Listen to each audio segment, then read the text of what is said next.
My name is John Miller. I was raised in a very typical household, not one where special luxuries were afforded, but we lived comfortably. Our neighborhood was filled with affluent families, and our home stood out like it had wandered into an upscale residential area.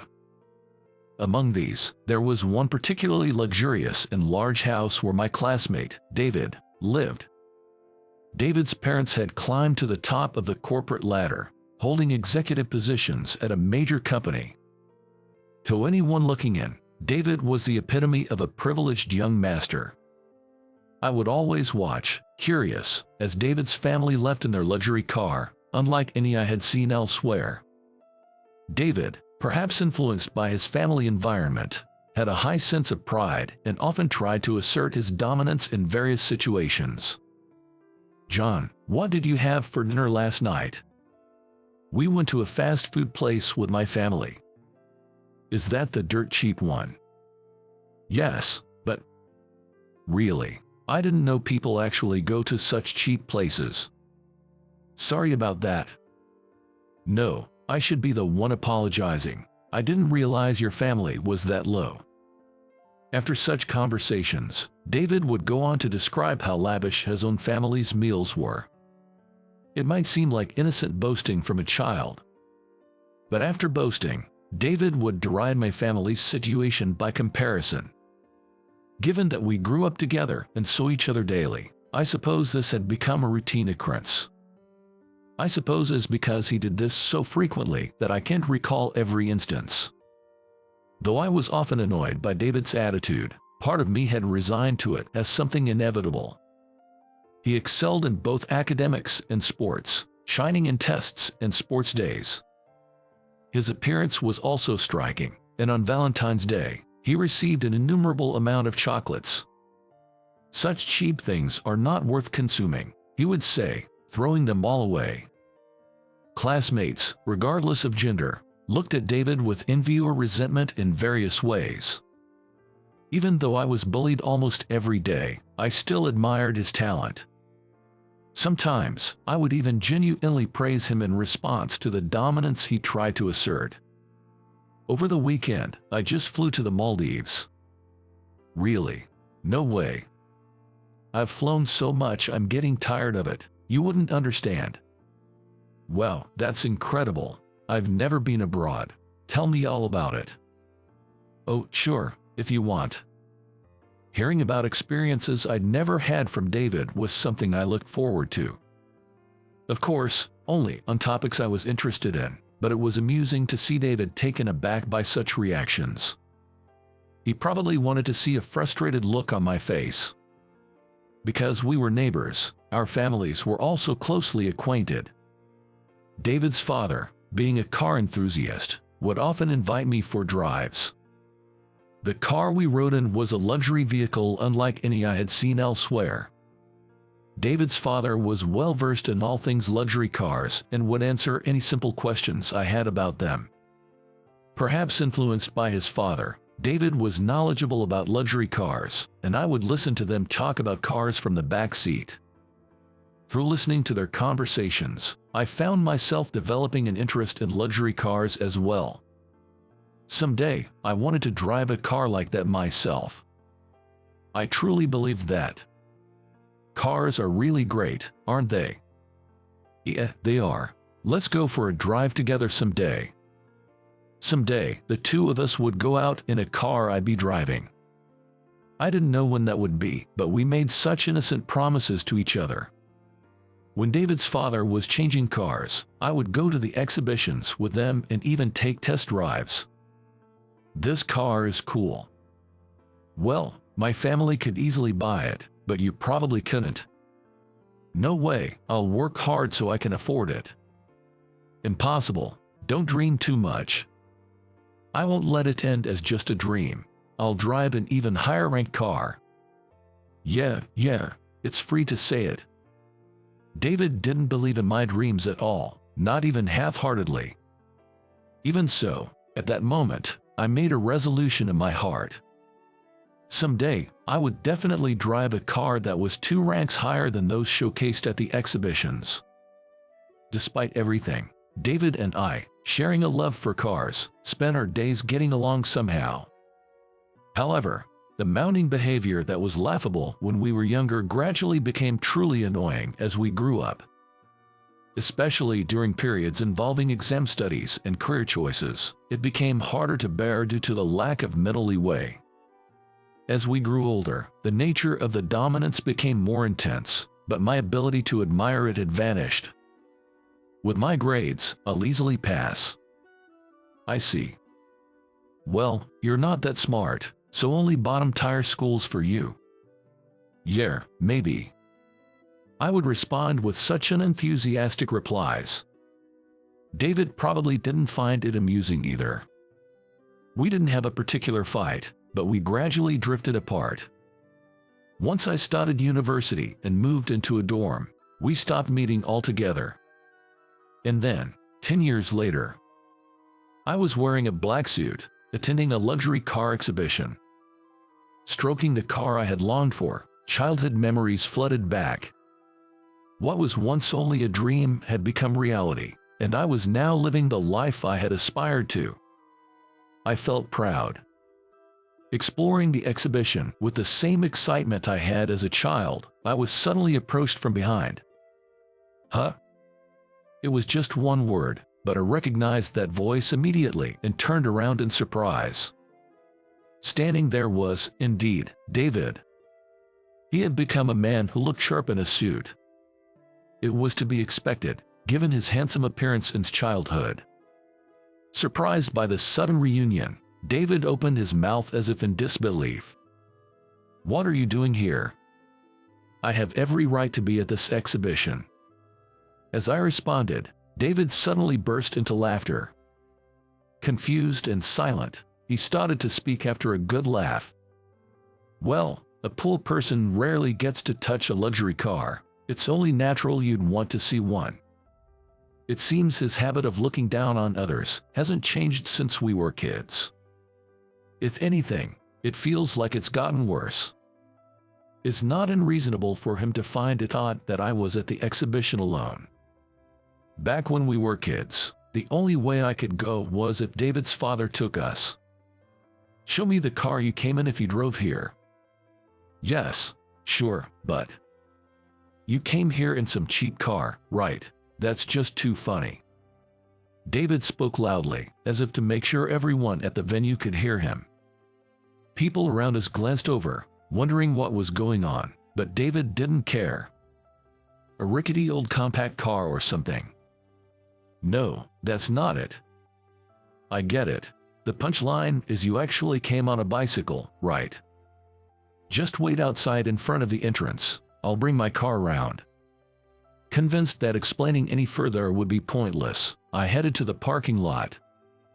"Don't try to sneak away because you're embarrassed to show me your car." David's mocking voice called after me. I had no such intention. I got into my car and drove it to the main entrance where David was waiting.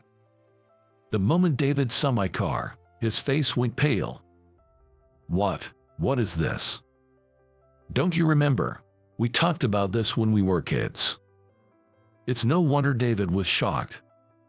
The car I was driving was a luxury vehicle 2 ranks higher than those we had dreamed about as children.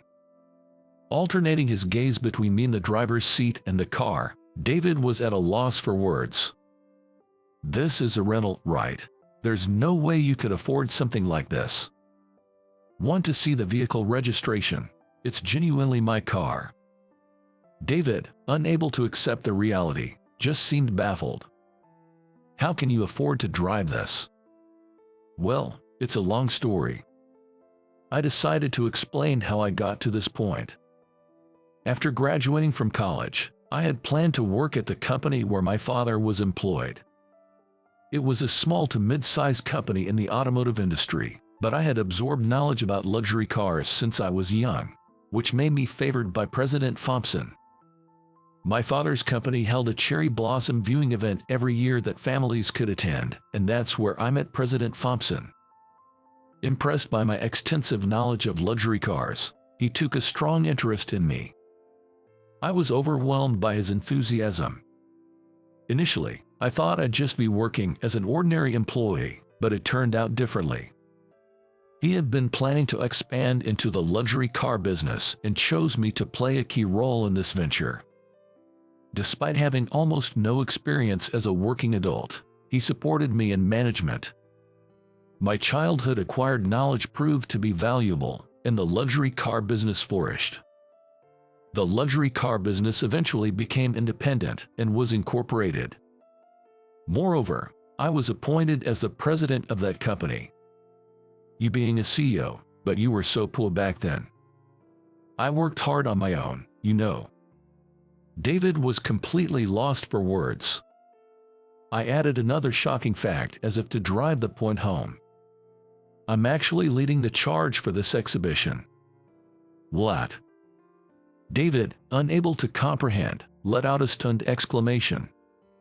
He probably never imagined that the person he looked down upon as poor would be hosting a luxury car exhibition. David pinched his own cheek with trembling hands, as if to check whether he was dreaming. The sight was so amusing that I couldn't help but laugh. I myself never thought I'd lead such an extraordinary life. Who would have thought something like this would happen? David struggled to organize his thoughts, trying to come to terms with reality. The pain of not wanting to accept it was palpable, and I understood it all too well. Whether you accept it or not, this is reality. My words seemed to be the final blow. As understanding finally dawned on him, David collapsed to his knees. Approaching him out of concern, I saw that he was crying with his face turned downward. Having interacted with him since childhood, this was the first time I saw him cry. As I hesitated over what to say, David spoke in a small voice. Why are you leading a better life than me? David's muttering was filled with a sense of tragedy. I was surprised, but I hadn't expected him to be this shocked. Honestly, his words were nothing but unreasonable. I had made an effort in my own way and had done nothing to feel guilty about. Yet, looking at David crying, I didn't feel any anger. Instead, a calmness began to overflow within me. I spoke to David softly. Initially, my interest in this field and my desire to learn more were all thanks to you, David. I truly appreciate it. Kneeling down, I grabbed David's hand. Intending to convey my gratitude directly through my palm, I gripped it firmly. Though not much time had passed since he started crying, David's eyes were already very swollen when he looked up. His high pride must have found it unacceptable that I, whom he had always looked down upon, had become a CEO. That was what I thought, but then David said something unexpected. I'm sorry for everything up until now. What's gotten into you all of a sudden? I couldn't help but laugh at his unexpected words. David had never apologized to me before. To my surprise, David began to talk about his circumstances up to that point. I always made remarks as if I were superior to you, but it was all just a bluff. A bluff. It was a reaction to the unrealistic expectations and pressure from my parents. I couldn't maintain my sense of self unless I acted like I was amazing. Is that so? I remember being lectured until late at night if I got even slightly bad grades on a test. If it's not 100 points, it might as well be 0, they'd say. Your parents were that strict.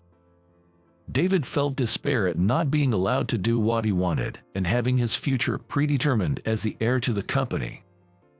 He said that he had always tried desperately to make himself seem greater, not wanting others to realize how he truly felt.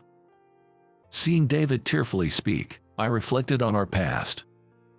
I thought back on all the times he had looked down on me. Knowing now the harsh pressures he had endured since childhood made all the resentment I had felt towards him naturally fade away. It must have taken a lot of courage for him to speak so honestly. I listened to David's story with a very calm heart. I kept doing a job I didn't want to do and felt sick of it all the time. Is that so? When I heard this exhibition was being held, I somehow found myself drawn here without realizing it. So, we ended up having this unexpected reunion. Smiling at him, David finally showed me a smile in return. He must have had much harder days than I could imagine.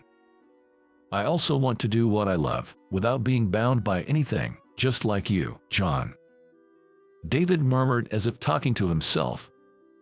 I didn't miss what he said. How about we grow the company together? What? You love luxury cars, right? So let's work in that field together. Are you really inviting me, even after I've made fun of you so much? Didn't we say we'd go for a drive someday? Let's drive this big car called a company together. I felt a bit embarrassed by my own words, but I was also pleased that I could say something like this. Deep down, I had always hoped for this. I wanted to work with David in a field related to our shared passion for luxury cars. It was a dream I had given up on, thinking it would be scoffed at. But now, David was crying tears of joy at my words. Thank you, John. I'll work really hard. Of course, I'm counting on you to work hard. Thank you, President Miller. Stop that, it feels weird. Just John, like always. David and I laughed together at that. Shortly after, David quit his job and joined my company. His knowledge of luxury cars, inherited from his father, made him an immediate asset. With David's help, our luxury car business grew even more than before. I never imagined something like this would happen, but I'm so glad I held that exhibition. David, now an employee of my company, stopped pretending to be someone he wasn't and stopped looking down on others. I was amazed to see him treating everyone equally, regardless of their status. It made me realize that people can change significantly if they truly want to. I couldn't help but smile wryly, thinking that my younger self would never believe this story. On weekends, going for drives became our routine. We'd talk about the future of our business and our favorite cars until the day turned to night. I was amazed that such luxurious time could exist. It became precious to me. After drifting apart, I am now working together with David like this. As I gripped the steering wheel, I felt invigorated by the bond that cars had rekindled between us.